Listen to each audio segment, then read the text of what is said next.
तो दोस्तों पृथ्वीराज सुकुमारन की एक और नई मलयालम मूवी खलीफास थिएटर्स में रिलीज हो चुकी है। पता नहीं क्यों इस मूवी के अराउंड कुछ खास बज नहीं है and that is why I was also not very excited for this movie. But क्योंकि मुझे मूवी देखनी तो है ही, तो I just watch the trailer of this movie yesterday only और मुझे ट्रेलर डिसेंट लगा। So I went for the movie without having any major expectations. क्योंकि मैं अभी बैंगलोर में नहीं हूँ, कुछ दिनों के लिए अपने होम टाउन आया हुआ हूँ, तो इस मूवी को देखने के लिए मुझे लगभग 100 किलोमीटर दूर ट्रैवल करना पड़ा। क्योंकि मेरे इतने एफर्ट लगाने का कोई फायदा हुआ है? Let's find out in this video. To be frank with you, the movie is totally a hit and a miss thing. और वो मैं इसलिए कह रहा हूँ क्योंकि मूवी जिस कोर प्लॉट और स्टोरी को लेकर चलती है, कुछ देर के बाद पूरी तरह से भटक जाती है। मूवी की स्टोरी रिवॉल्व करती है पृथ्वीराज के कैरेक्टर आमिर के अराउंड, जिसका दादा अपने जमाने में एक बहुत बड़ा स्मगलर था, बट आमिर के फादर ने कभी भी वो रास्ता नहीं लिया। एंड उसी तरह विद द मॉरल वैल्यूज उन्होंने अपने बेटे को भी बड़ा किया। बट फिर उस फैमिली के ऊपर कुछ ऐसा प्रॉब्लम आता है जिसकी वजह से आमिर को अपने दादाजी की तरह फिर से स्मगलिंग की दुनिया में वापस आना पड़ता है। एंड फिर उसके बाद क्या आमिर उस दुनिया से बाहर निकल पाता है? And then what are the problems that he faces due to this forms the rest of the story. Starting के 20 से 30 मिनट तो मूवी आपका पेशेंट टेस्ट जरूर करती है। फिर धीरे धीरे जब मूवी स्मगलिंग की दुनिया में पहुंचती है तो चीजें थोड़ी सी इंटरेस्टिंग और थ्रिलिंग होने लगती है। बट देन वो भी सिर्फ कुछ ही देर के लिए, because later in the movie after some time you realise कि मूवी सिर्फ स्मगलिंग के बारे में ही है। इस मूवी में जो विलन है हैरिस प्लेड बाय नील नितिन मुकेश, उसका गैंग वर्सेस हीरो का स्मगलिंग गैंग, पूरी मूवी में वही चलता रहता है। हाँ, in this the good thing is that कि आपको स्मगलिंग के डिफरेंट वेज के बारे में जानने को मिलता है। That is quite entertaining.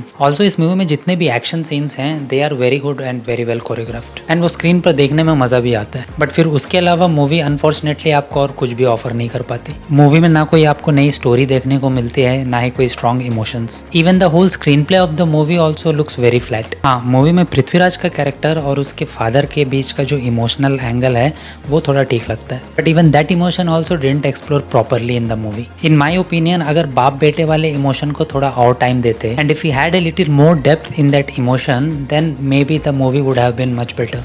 Actually किसी भी मूवी को देखते हुए एक इमोशन ट्रिगर होना चाहिए, right? Whether happy, sad, thrilling, कुछ तो होना चाहिए। बट इस मूवी की प्रॉब्लम ये है कि इसको देखते हुए ऐसा कुछ भी फील नहीं होता, because of the flat screenplay without any major highs और थ्रिलिंग मोमेंट्स। आपको ऐसा नहीं लगता है कि आप कोई मलयालम मूवी देख रहे हो, बल्कि it feels like you are watching a regular Telugu और तमिल मास मूवी। और अगर परफॉर्मेंसेस की बात करें तो Prithviraj as a lead character in this movie, उस बंदे को जो करना था उसने वो किया। As this intense character he was brilliant in the movie. But अगर स्टोरी में और कोर प्लॉट में थोड़ी और जान होती तो ये कैरेक्टर देखने में और भी ज्यादा अच्छा लगता। And like that the other supporting actors also got wasted. Neil Nitin Mukesh, Shammi Thilakan, Indrans, all this brilliant talented actors are not utilised properly in this movie. And काफी दिनों के बाद सुरेश ओबरॉय को देखने का मौका मिला इस मूवी में, एंड उनका कैरेक्टर और परफॉर्मेंस कुछ हद तक मुझे अच्छा लगा। एंड देन जब मूवी खत्म होने वाली होती है, क्लाइमैक्स के सिर्फ 5 मिनट में आपको 2 कैमियो परफॉर्मेंस देखने को मिलते हैं। But I am not sure उनको रखने का क्या मतलब था इस मूवी में। Maybe they are planning to extend this world into a franchise, but I am not sure क्या ये फ्रेंचाइजी सक्सेसफुल हो सकता है। एनीवेज, सो एट लास्ट क्या है, मूवी आपको देखनी चाहिए। To be frank, I won't recommend it that much, because इस मूवी में आपको कुछ well choreographed action sequences and smuggling के अलावा कुछ और देखने को नहीं मिलता। And it doesn't even give you any thrilling experience in the theatre,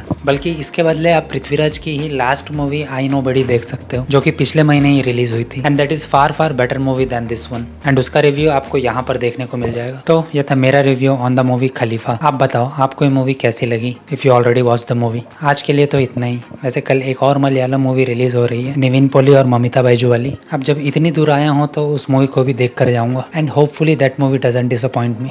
and if you like this review, please consider giving a thumbs up. और अगर आपको ऐसे ही डिटेल मूवीज़ रिव्यूज़ देखना पसंद है without any filters and any bias, then please consider subscribing the channel. See you in the next video. Till then, take care.